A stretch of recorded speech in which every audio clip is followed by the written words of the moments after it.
खाली अपमान गरेका छन्, खाली अपमान गरेका छन्, माथि आछन्, बसेका छन्, चाहिँ नपर फलानो जनावरको नाम ल्याएका छन्, यो गरेका छन्, त्यो गरेका छन्। त्यस्तो गिफ्ट किन चाहियो? जसले पनि, जो गिफ्टरले अपमान गर्छ त्यसलाई सिधा ब्लक हो, याद राख। कोही पनि माइकल हाल्नुहोस्, गिफ्टिङ चाहिन्न मलाई। अपमान गर्ने मलाई 45 लेभलको गिफ्टर भए पनि चाहिन्न, याद राख।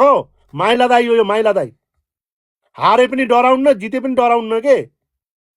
जापान जस्तो थलाछु, अलिकति मिहिनेत गरौँला, दाल रोटी खामला, केही फरक पर्दैन मलाई। तर अपमान सहेर बस्दैन, बुझ्यौ त?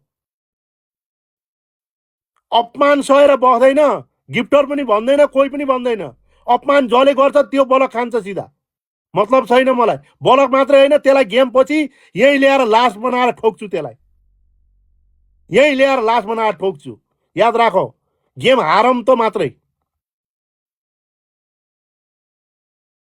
गेम हारम मात्रै। म जतिले अपमान गरेका छौ नि सबैका फोटा ल्याएर यही ठोक्छु मैले, याद राखे। अब फेके होइन, अब माइला दाई फेसमै ठोक्छ तिमीहरूलाई।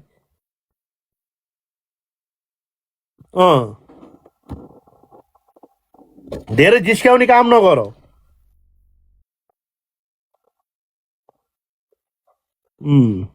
मैले कसैको केही बिगारेको छैन। आफ्नो लाइफ हो, आफ्नो कन्टेन्ट हो, रमाउन सबै पाइन्छ। कसैका बाउको केही ऋण खाइदिया छैन मैले, कसैको सम्पत्ति लुटिदिया छैन, कसैका छोरीबोरीलाई केही गरेका छैन, मैले बिगारेका छैन। आफ्नो टिकटक हो, आफ्नो रमाइलो गर्न सबै पाइन्छ।